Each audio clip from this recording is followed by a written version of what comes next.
The wheel of time turns and ages come and pass, leaving memories that become legend. Legend fades to myth, and even myth is long forgotten when the age that gave it birth comes again. Welcome to Through the Glass Columns, a Wheel of Time read-along podcast. Each week, we will be reading, discussing, and digesting a small selection from Robert Jordan's fantasy opus. This quest is led by Tylor, a true Wheel of Time warrior. I have all stories, ages that were and that will be. And I'll be joined by Greg, a complete novice to the Wheel of Time. The Wheel of Time and the wheel of a man's life turn alike without pity or mercy. Join us each week as we read the Wheel of Time in our own sweet time, traveling deeper and deeper through the glass columns. But what does that even mean? No. You don't get to find out yet.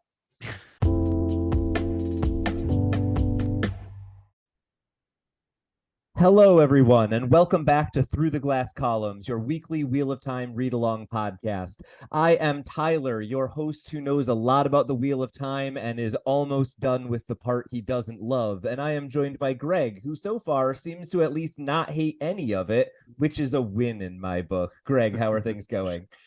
Oh, man, I am at the part in my semester where my mind is turning to mush. We're kind of just on cruise control until spring break. So I am promising no quality for tonight because that mush has to now be insightful about a book. And I don't know if I've got it in me, but I will give it my try for you, dear listener, or plural. We're still not sure. I would just like to point out that your brain being mush still at least has an English degree. My brain being mush can spit out equations. So you may be the one carrying us tonight. I think we just dive straight into chapter 16, In the Mirror of Darkness. So this chapter begins with Rand not having slept the night before. Hurin is actually kind of chastising him about not resting and taking it all upon himself. And Rand simply says he needed to think. They continue following the trail of what they assume are the Dark Friends, but they're finding no trace of anything other than what Hurin is smelling. Eventually, they see a spire in the distance, and they assume it must be the one that Ingtar had mentioned, but that was 3 to 4 days travel ahead. They've only been in this area for a day. And as they get closer, they first think that they see a hawk, and so assume that it must be Arthur Hawkwing's pillar, but when they get there, they realize that it was actually a raven, and this is dedicated to what appears to be the victory of the dark. And so we learn at least one thing that is different in this world than in the one that we are used to. At this point, Hurin says that he sees a woman and is kind of freaked out about it. Loyal is pointing out the mountains and saying that where they are relative to the mountains actually corresponds with 4 days worth of travel rather than just one. And then suddenly it turns out that Hurin was correct. There is a woman screaming. Rand gets on his horse and goes in the direction of the screams and sees a beautiful woman being attacked by a frog bear with 3 eyes. That is an accurate description. He then gets out his bow, fires once, it does nothing. He then goes into the flame in the void, shoots it in the eye, and it dies. He then meets the woman who was being attacked. Her name is Celine. He is immediately smitten because he is 18. Loyal and Hurin also seem to be quite, taken by her. And after a little bit of discussion and introduction, it becomes clear that one, she is quite knowledgeable. She seems to know as much, if not more, than Loyal about the places that they are. She refuses to acknowledge that she can either use the one power or is an Aes Sedai, even though Rand repeatedly asks her. But she does prove that she does have some skills. She heals Rand's hand, for example, and it's described as the healing working just as well as Nynaeve's treatments sometimes do. Eventually, they ride for a while, and Loyal basically says Celine confirmed everything that the two of us assumed about multiverses in the last episode. And in particular, it's interesting to note Celine says that the world that they are now in was used as the basis for the ways, and that may help explain some of the similarities that the characters are seeing. Eventually, Celine starts talking to Rand about the oneness, as she calls it, the flame and the void, and recommends that Rand stay in the oneness more or less permanently. And when Rand kind of questions why she would know so much, Loyal points out that she is of the Carrienan nobility and they really value knowledge. At this point, the Grom arrive. That's what the horse or the frog bears are called, and that is the break at the end of the chapter. I tried my best to summarize what is going on here, but I find this to be a lot of like very small conversations mixed in with travel, mixed in with action. I struggle to burn this down into a small amount, and yet I also don't find myself having a ton to say about it. What was your reaction to this chapter where I think both a lot and not much at all happens? Yeah, I think you're describing it very well in that sense. You know, and it's not our typical kind of plot heavy. It's just like things move very quickly. I think part of it being kind of confirmation on what we were already thinking is it that makes it not feel revelatory. Yeah. You know, I think there are some revelations there, but we had kind of figured out these rules, and I'm not giving us particular credit. I think most readers would have, but you do need that kind of confirmation on what it is. So I will just say, maybe as an overarching comment, that my big reaction to this, I mean, first of all, you can still be horny in the mirror dimension is rule number one. And part of that related to that is that as much as Rand is kind of fumbly and smitten and just, you know, being an 18-year-old boy, he gives way too much away very quickly. Although it's worth noting, Hurin gives more away than he does somehow. Yeah. So it's like, okay, we're in this incredibly dangerous place we figured out. We've met one person. Let's just give her everything. Let's just tell her everything. So more than anything, that was my impression of this chapter is I felt like the characters were making a deep mistake, and whether they would pay for that mistake or not, I think time will tell when we learn more about Celine. But that was my overarching impression. Yeah, and I will say that was my initial reaction when you said, you know, we're not giving ourselves too much credit. I was like, yeah, because I did this when I was 11. I had the same sort of reaction. And this is, I think, where I really struggle with this section of the book is the introduction of Celine, because she just reads so obviously as being too perfect to be a good character to me, right? Like I find it's that quote from The Lord of the Rings that you've pulled back a few times. Like if it were evil, it would be fouler or fairer or whatever it is. Yeah, whatever that thing is, I say. I can't remember it either, but that thing, the thing about Erkar, would look fairer but seem fouler or something like that. Yeah, exactly. I think Celine seems too fair, and that makes this chapter feel like it's supposed to be a redirect that I just never, ever, ever fall for. That's kind of what I get out of this chapter as far as like the big picture strokes. So maybe if we go kind of piece by piece, we might find a few other things to pull out here, unless you have any last thoughts about the overarching kind of how the chapter left you. Let's just develop Celine a little bit more here, and then we can mention that. I mean, you're absolutely right that, you know, that's exactly the emotion I had listening to her. She seems too good to be true, especially that she's a great beauty. And this is an archetype we know from different mythology. And I'm not going to pull a lot out, but it tends to be when there's a beautiful maiden alone in the woods that the male adventurers are excited to find. I mean, it's essentially the sirens from the Odyssey or something like that, that she's actually monstrous. You know, within this world. So I think knowing Robert Jordan, I'm going to say he's kind of leaning into that. And what I don't imagine the revelation that she's evil is going to be, you know, that far off or that, you know, that much of a buildup, I guess is what I'm thinking. But I will say I also now have learned to trust that Robert Jordan would deploy that meaningfully, right? That he's too smart to know that we'd kind of see that end coming. And so he's going to do some kind of swerve to it that I think will surprise me, even though it's like immediately like, you guys are idiots for trusting her. Yeah, and I think this is one of my big takeaways from, I keep referencing the nonfiction Wheel of Time book that I've been reading, but it talks a lot about how when Robert Jordan was writing these books, he kind of had like 3 Bibles that he would go back back to, and often like take what they were doing and then, you know, reorient them or change them in some way. And so those were the Lord of the Rings, that was the Death of Arthur, the, you know, classic French retelling of the Arthur tale. Yeah, I was gonna say you're not going for Mort d'Arthur. No, I'm not even going to try. And then the third was apparently a somewhat discredited sociological tome called The White Goddess, about how like modern male gods were actually displacements of ancient female gods. And so to hear you talk about like you trust that this is both a trope we've seen before and you're going to see it in a new way, I think some of what we're seeing there is Robert Jordan's ability to take maybe a character from Arthur and put it in a situation from the Lord of the Rings and then twist it using this kind of pseudo-feminist viewpoint he's getting of history. I think that is kind of exactly what we're seeing here, is Robert Jordan being able to play around with things we're familiar with and then just enough we're not, to kind of keep us on our toes, even when we both have the same read of like, this can't possibly be this good. We don't know how it's going to go wrong because it can't possibly be the stereotypical way.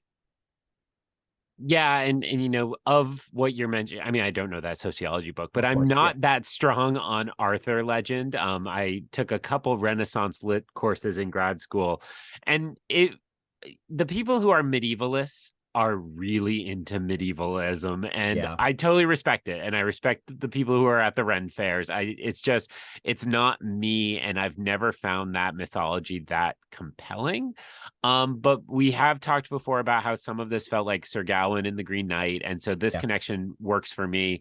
And I am thinking of the Lady of the Lake within that mythology. And again, not being an expert on it, I know there's a piece of that that's about beauty, and there's a piece of that that's on reflections, I believe. Yeah. So we do have some connections here when we start to think about the chapter of this title being I already forgot, in the mirror of darkness, right? So the mirror being where we are now, and we're in a mirror of the world we're used to, and mirror of darkness to me means we're in, to quote the other great work of world literature, Community, we're in the darkest timeline.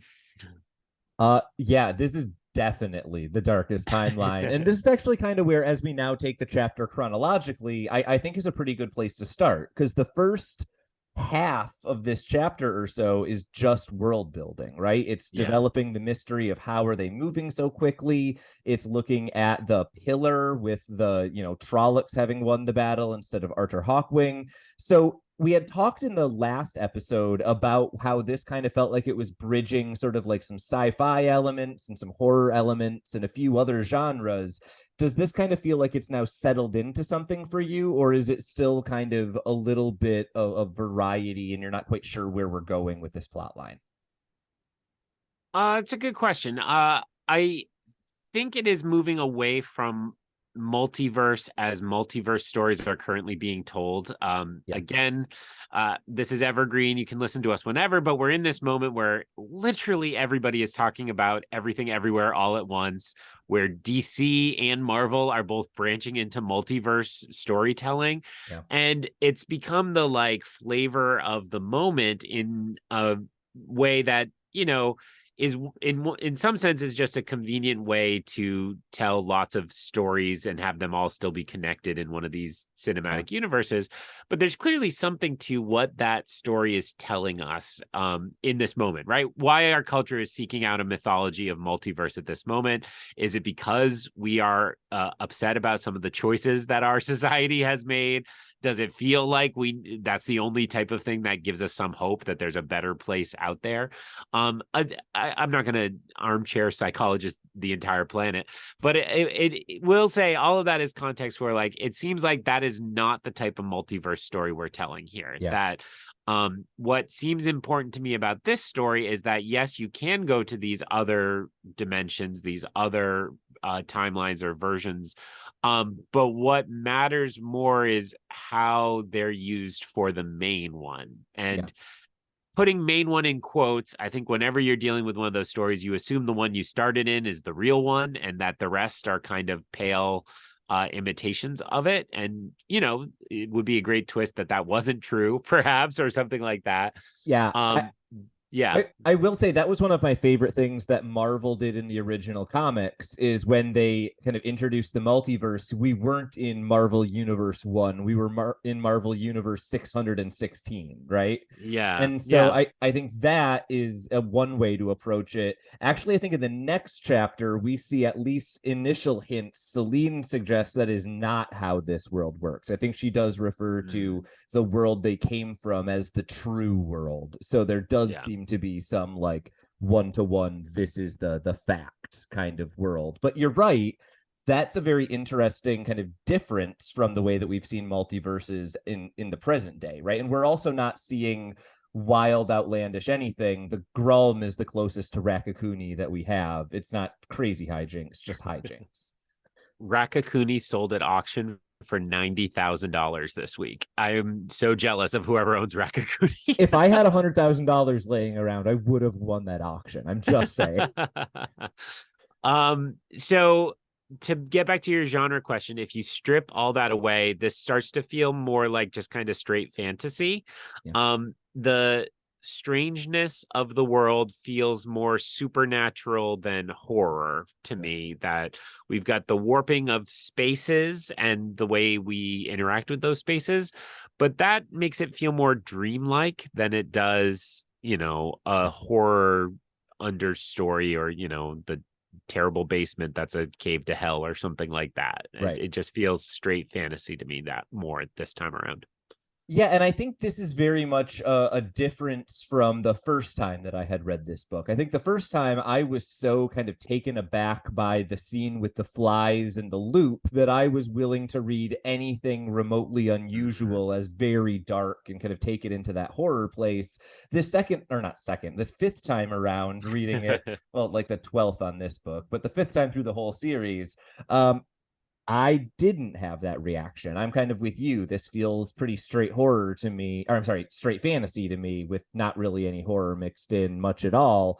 And I think this is especially emphasized for me, at least, when we get to the next kind of the closest thing to an action scene we have in this chapter.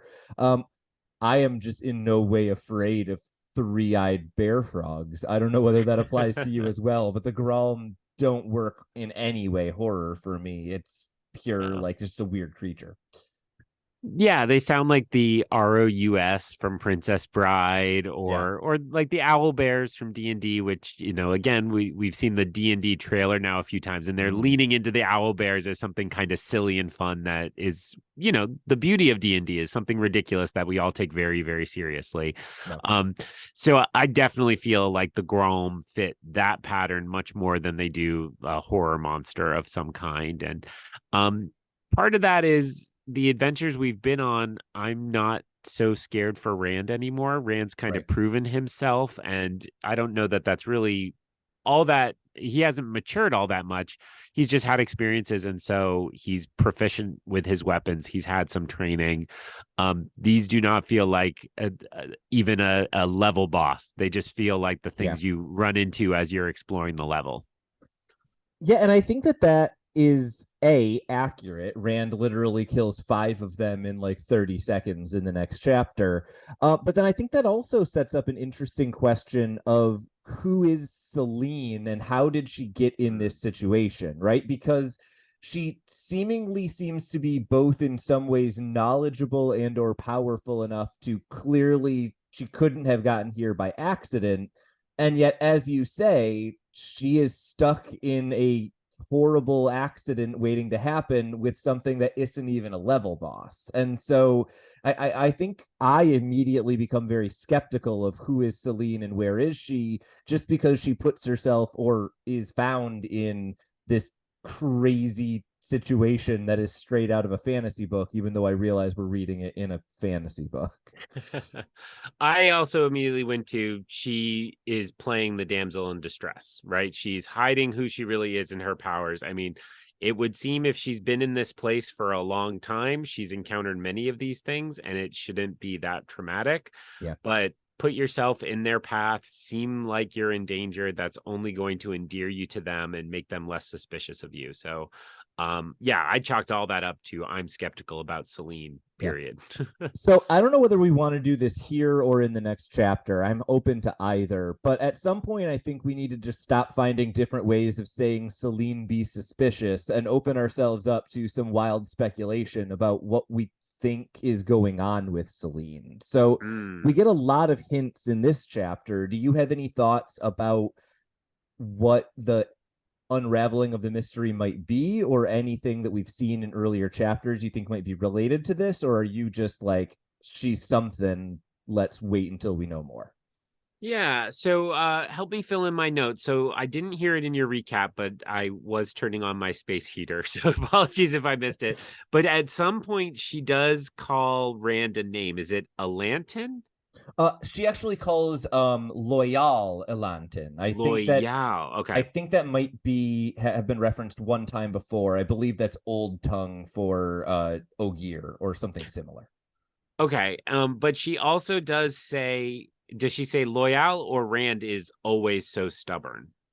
That I believe is Rand.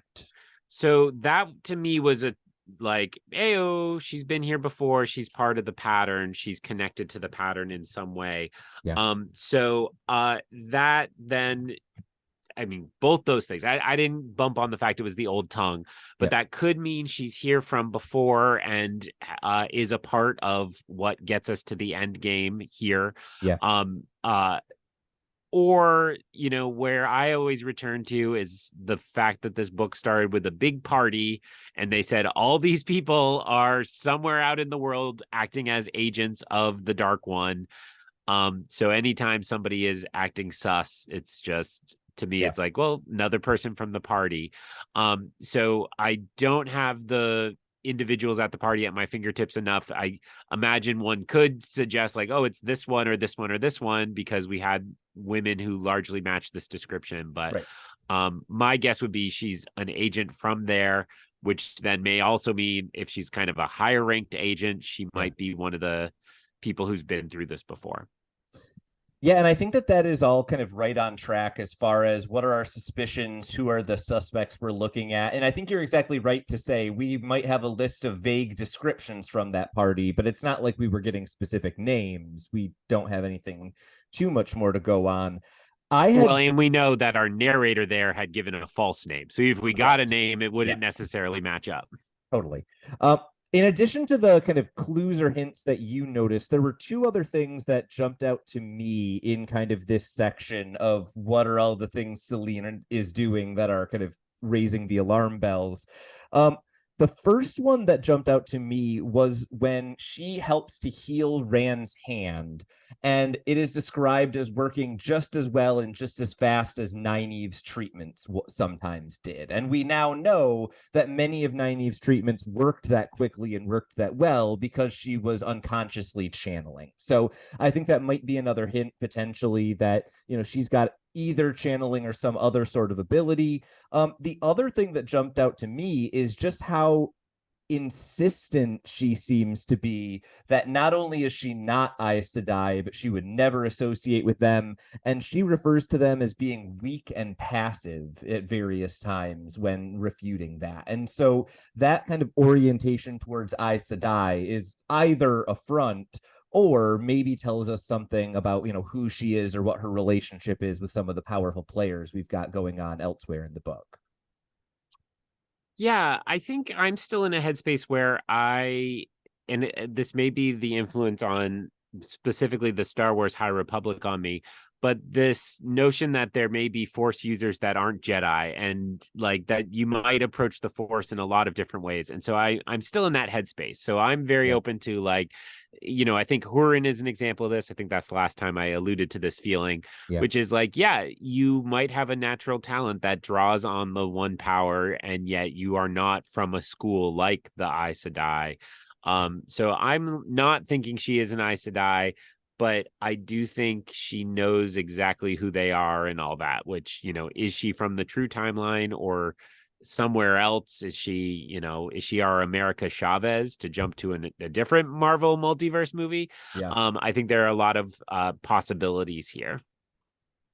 And so I think we've kind of done what we can as far as just analyzing who is Celine and what do we think her motives are. And so to me, what we have left to discuss in this chapter, I think are two Rand Celine moments that might merit a little bit more attention. So the first of these is when Celine she bows to Rand, she assumes he's a lord, and she offers his help, or she asks for his help. And Rand's response is to say that he will give the help once he has completed the quest that he is on. And when he says that, Celine kind of seems to take a really long, deliberate pause and seems to be considering it.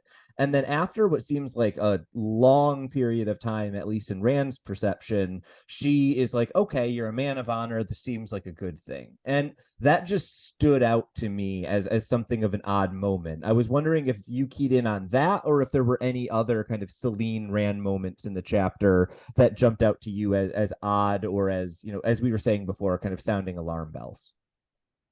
I don't have any specific ones to add to that, but I will say the general mood, where my head was more at, is just that she is always being very kind of watchful of what he's doing, right? Kind of guarded in the way that she and again, with some of those points I mentioned earlier, it's like she knows how this is supposed to go, and she's carefully watching for the differences.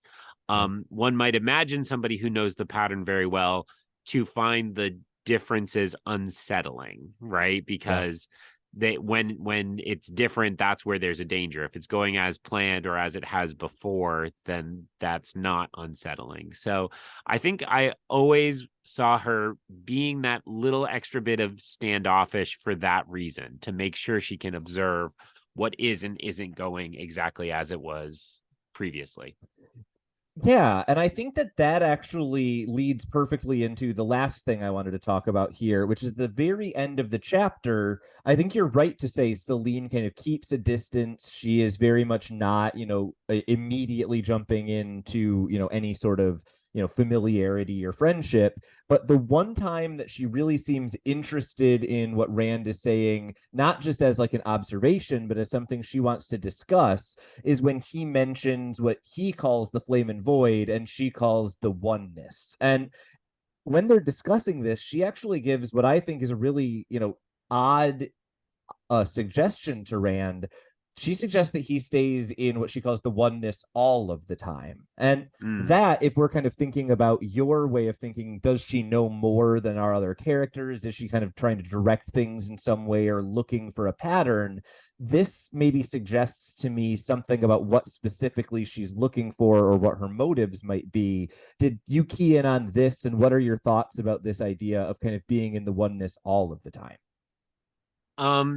I had more notes on that idea next chapter, I would say, than I do this one. But the general, we had talked last episode about how Rand was feeling kind of the pull of this place towards the oneness and towards the power and towards violence. And so I really felt that just meant that Celine is an agent of this place, right? That she's drawing him into that same path. And I didn't necessarily think about it into the larger pattern, but I think that does make sense to me, especially if she's an agent of the Dark One. And the Dark One is trying to find every way he can to draw Rand to his side now before the conflict comes. It feels to me like all of that would just be one new tactic to try to draw him to that side. Yeah, and I think that's even deeper than I was willing to go with it. So good on you. Excellent thought. Honestly, the only other thing that I have in this chapter is just a little moment that made me smile as a bit of world building, which is that when Loyal is explaining that Celine is from Carrie-En, and so she probably is more educated as their nobility is, he mentions that when the Aiel destroyed the city of Carrie-En, they spared the library. And that just feels like the kind of like detail that ends up in a history book after 2,000 years. And it kind of rings true of how these things get remembered. So I just enjoyed that as a small moment. Barring you have any having any last things to bring up, we can dive into chapter 17, choices. Well, I was going to say, what you're saying is that saving the library would be an excellent choice. So let's move on to chapter 17, choices. Yeah, you made the transition Solid. unnecessary, but I'm still going for it. I'm still putting it in. Chapter 17, walk us through it. So honestly, not a lot to walk through. So Rand, upon seeing that there are a large number of Gralm, suggests that they run. But Selene says that Gralm never stop chasing you, and there's no chance that they would be able to outrun them forever. So Rand then basically insists, we're not going to go use the portal stone. I am going to kill all of the Gralm. And boy, does he. He goes in the void. He embraces the, oneness, as Selene calls it. He shoots 5 arrows. He kills 5 Gralm. Everyone, including Selene, is stunned for about 10 seconds until way more Gralm start to show up. So they eventually make their way to the portal stone, and Selene insists that Rand has to use the stone. He's kind of repeatedly trying to get her to admit that she can use the power that she must have gotten here by being able to do something, and she refuses to even consider it. When they get to the stone, she shows him the symbol for their world, what she refers to as the true world. And then Rand begins focusing on that symbol in the oneness. And when he's doing that, he embraces the light that he finds there. Then we get a slight odd short scene about flickering. And then suddenly they are back in their home universe. Selene is clearly pleased and is, kind of showing it very expressively. And Rand then basically starts to say, okay, we need to complete our mission. And I think it's at this point that her and blabs about everything in like 2 seconds. Then Selene suggests that what they were following in the previous world was not actually the trail of the Dark Friends, but rather the trail of where they were going to be. And so they agree that their plan is to wait for them along that path and see whether or not they arrive. And afterwards, they will help Selene return to Carrion, I believe, where she is trying to get back to. So this chapter, it's hard to summarize because most of it happens in Rand's head, trying to figure out how exactly the portal stone worked. It's a short chapter, but I think a relatively eventful one. We're back in the real world. What was your take on this chapter? Just to clarify from your summary before I give my take, they went back to the same portal stone or to a new portal stone? I believe to a new, so the same portal stone that they were in the shadow place. So they are not back where they were before. They have traveled. Okay. Yes. So overall thoughts, same kind of thinking that started me out last chapter. I thought a lot about the title, which is really interesting because choices made me think when I started reading it that there was going to be a dangerous choice to make, like a good son, 2 kids are hanging off a cliff. Which one do you save or something like that? And yet it really wasn't. It was kind of like you're saying, kind of whiz bang straightforward, almost like they were acting without making choices, which makes me think that they made some consequential choices too quickly. Yep. And that's how I'm interpreting that title chapter. The other image that comes to mind is from Milton. It's also from this book called the Bible, of Lucifer entering the Garden of Eden, right? It's like we've brought the snake into the true timeline. And again, not making contemporary references, but there may be a Marvel movie out in theaters right now that talks about one person being stranded into some kind of quantum realm on purpose to keep him there as a prisoner. And it made me wonder, oh, shoot, did we just take somebody who was put into the dark realm as a prisoner to lock away, and did we just bring them back? And, I don't really have a lot of supporting details to pull that. It's just more of a feeling that the bringing of Selene to this true timeline is going to be mightily consequential. I am just going to allow a couple of seconds of silence where we can all either judge Greg or be in awe of how good he's doing at predicting. I hear it. I hear it in my heart. I think that is exactly the kind of reaching that is both exactly what we want to be doing in a Robert Jordan book. He is setting up all of these wonderful cliffhangers and hints, and so he wants you to be kind of trying all of these theories and seeing what works. But I think it's also what we're left to do when the chapter is, and then they got home. I think, to me, the early part of this chapter is really fascinating because it is the part that, if anything, does live up to the title of the chapter, right? Rand is repeatedly faced with the choice, do we go to the portal stone?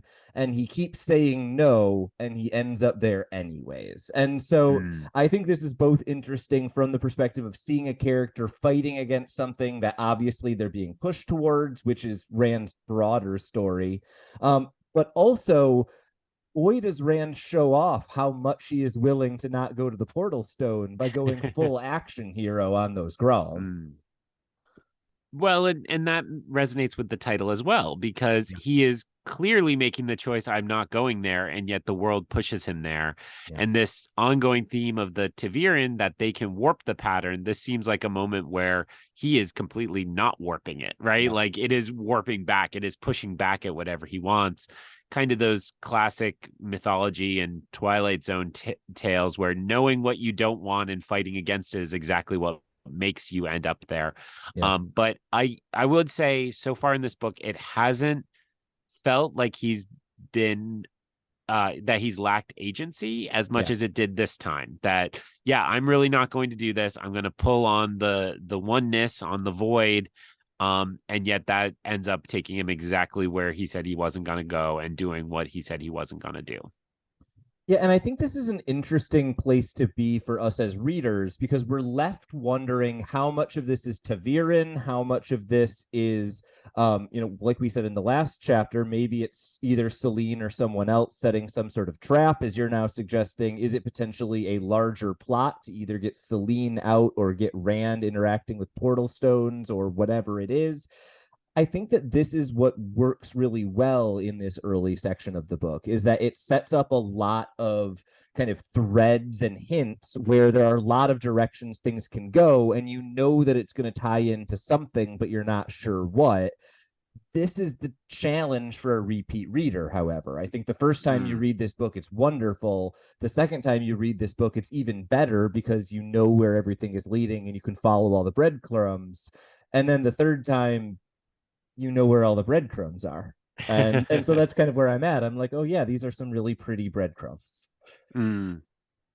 Yeah, it makes sense that on your fifth time, you drag along a friend who you can just watch them react to the breadcrumbs and decide, and I don't mean this in a negative way, but judge, like, how well are they doing? How well are they picking up or not picking up on them? So, that completely makes sense to me, and, makes me assume that there's a lot more going on that I'm not supposed to get, and that is exciting. And we were complaining about the early chapters that it felt like we were kind of in stasis or just repeating from the last book to get going.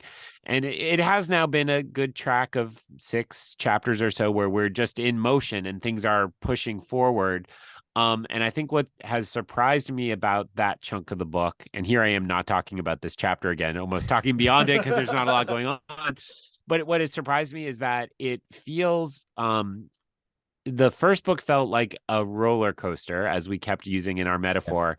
This does not feel like it's on the rails. It feels a little more chaotic and a little more disparate in a way that I'm like, I have no idea what's going on. And on a good roller coaster, you're like, well, here comes the next turn. But it's like, I have no idea which way this might zig or zag. And generally, I'm liking that. I think, again, our format makes it a little strange to be reading it. I think I would have sped through a lot of these chapters and have my answers more quickly.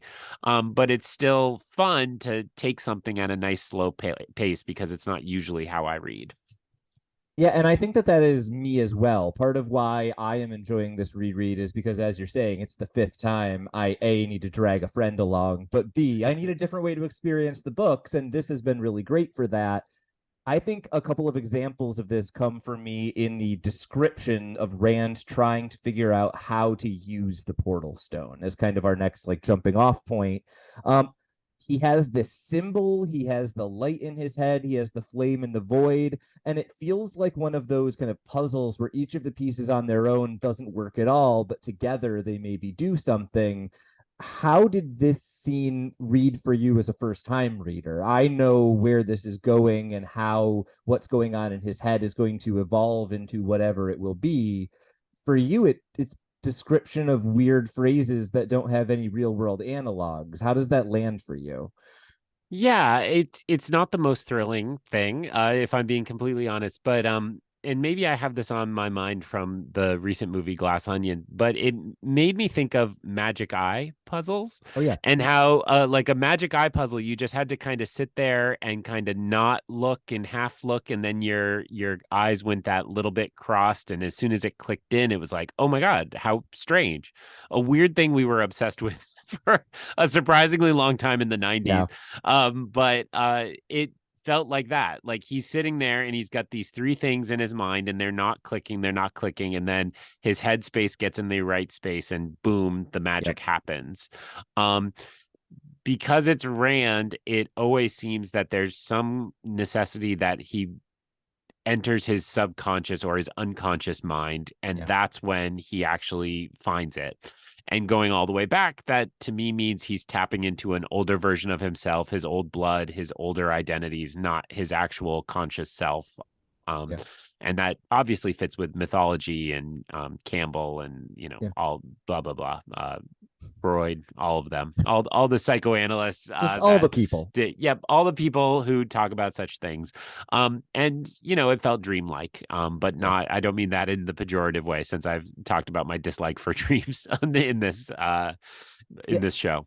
And I think that one thing that jumps out at me in this is you're exactly right. It feels like he's kind of fumbling and waiting for things to kind of fall into place in the right way. One thing that was interesting to me is that Celine is both giving him the information he needs, right? Providing the symbol of the true world, but she also has some advice for what he might do to try to embrace the light. She talks about like grasping it and gives some, pretty evocative description, which is interesting because one, it seems to work. And two, we have been repeatedly told that women cannot teach men how to channel, and yet she's not doing a bad job of it. So this might be another piece of evidence towards our something is off with Celine. Maybe is she from some previous age? Is she from some other world? Something like that. She seems to know something that the women of the Aes Sedai at least don't. Yeah. Sus. Yeah. Super sus. And that just makes me think, we're seeing the shifting spaces. Maybe it's a time traveler type thing, right? That she is not just like hasn't survived from an older age, but is literally from the older age. And I wonder about that. And that is, partially, I think this was so cleverly hidden, but I was talking about Kang a little while ago, and Kang the Conqueror is such a great Marvel character. I'm gesturing primarily to the comics, not the film so far, because he's just barely entered things, because he is somebody who has traveled and seen it all. And so the way that character operates is just always on this entirely different set of circumstances than the Avengers. And so I am not ready to leap to Celine being that powerful. I don't think that's what I'm sensing from her yet, even though I think she's more than what she's presenting. I wouldn't jump all the way to she's more scary than the Dark One. But I do think that maybe there is something to that she is some kind of time traveler, or if Hurin can sense what's going to happen, maybe she's just been able to sense far ahead of this in a similar way without actually smelling. Yeah, the version of this that always kind of comes to mind, especially when I'm thinking about this series, is the Watchman. Is it Dr. Manhattan? Is that the character's name? Because he doesn't live in linear time the way everyone else does, and so he's aware of the future and the past simultaneously. And I always like that kind of way of thinking about a character, as you're saying, as being not quite omnipotent, but like kind of knowing what's coming and being aware. I think that metaphor works really well in the context of the Wheel of Time, where literally time repeats itself and you could kind of know what is coming. And so I think you're right to say say, do we put Celine in that pseudo-omnipotent category? No, we haven't seen that yet. But there are a lot of characters, even down to like Moraine, who I kind of treat like they're almost in that category just because they always seem to be multiple steps ahead, even if it's not quite the supernatural future vision. It's just really being good at knowing the game future vision. Yeah. And I mean, I don't have anything intelligent to add to that. I'll just say, I really want to see more, right? Like that makes her introduction really interesting to me. And all that has transpired across these 2 chapters sets her up well. I think more than anything, the emotion I leave her presence in the main timeline with is kind of an ominous feeling. Like you just made a bad mistake. And they have no idea they did it. Yeah. I mean, I've only got 2 kind of small additional details because we covered a lot of the Celine stuff in the previous chapter. The first of these is we now get this detail that I think we had hopefully either figured out or at least kind of had some suspicions of, that they are ahead of where the Dark Friends are. And so they are going to be kind of laying in ambush, it seems, or at least waiting to see whether Celine's suspicion of this is correct. This is an interesting, fun dynamic. I don't think I had ever read a story before where the chasers arrived before the chasees. Did it work for you? Is it a fun novel twist, or is it something that you figured out 2 chapters ago and so whatever? More of a novel twist. As you were talking, I was thinking, now I'm really dating us to just today. There's this Russian mercenary commander who came out and said to the Ukrainians, "Get away from the city. The pincher is about to close." And so as you were talking, I'm going, the pincher is about to close, because it does feel like this is now a really good opportunity that you have a big share of forces behind the Dark Friends and a, very talented small group ahead of them. And it does seem that this ambush is going to be something more exciting. So I can't say I saw that exactly coming, but should have once they talked about the warping of the land in the last chapter. Yeah, the other one for me that I always look back on and am like, how did I not figure this out the first time, is when Hurin starts talking about remembering the smell. It's like, okay, yeah, this makes sense in a multiverse thing, but you never catch it the first time around. The last thing that I have in this chapter is the last moment of the chapter, which is Rand, as he is kind of ending the chapter, is comparing all of the compliments and praise that Celine has been heaping on him against the way that Egwene is always kind of teasing him and putting him down. And that comparison, I think, tells us a lot about where Rand is at and how much in just a very short time Celine has kind of like entered the way he is thinking about the world. So what is your take at the end of the chapter on Rand and Celine and the state of their relationship? Are you worried for him? Is it what's your thinking on this?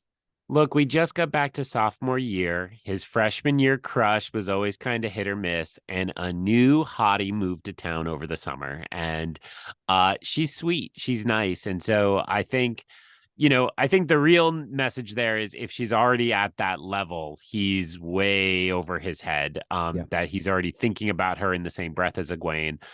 Although he seems to be a shepherd who doesn't meet a lot of women, also, so that's playing in that as well.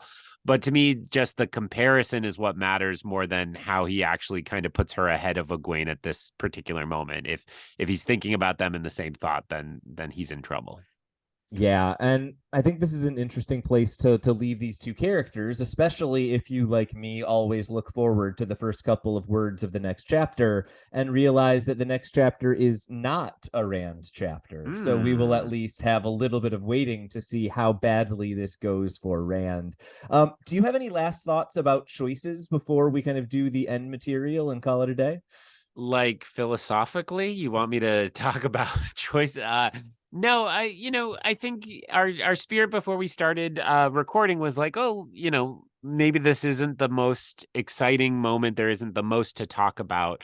And it has continued to be an interesting balance between like, oh, when a lot happens, we don't have a lot to talk about. We kind of need those quiet world building type moments to have a lot to discuss. But I would just say, I think my most out there prediction is that we will look back on this as a major turning point that none of the characters are recognizing at this particular moment. And so that makes me just want to keep reading and get excited. So I will say that we are on next time for chapter 18, To the White Tower, and chapter 19, Beneath the Dagger.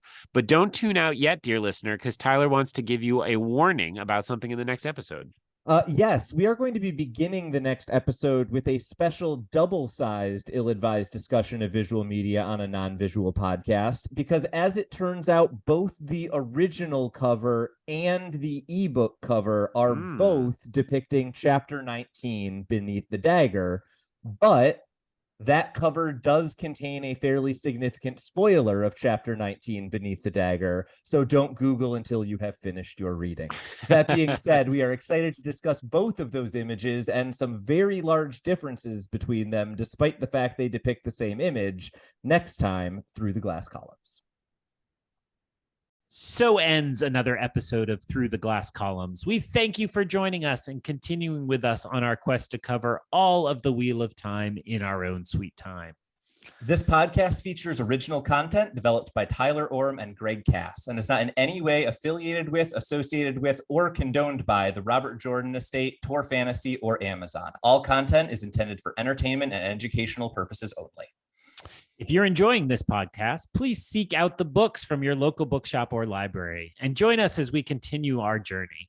If you'd like to contact us to share your thoughts or give feedback, you can email us at throughtheglasscolumns@gmail.com or find us on Instagram and Twitter by searching Through the Glass Columns. Thank you once again for being part of this community. If you're enjoying the show, please subscribe to the show, leave us a review wherever you're listening, and recommend this show on your social media to help us grow our community. We look forward to welcoming you back next time through the Glass Columns.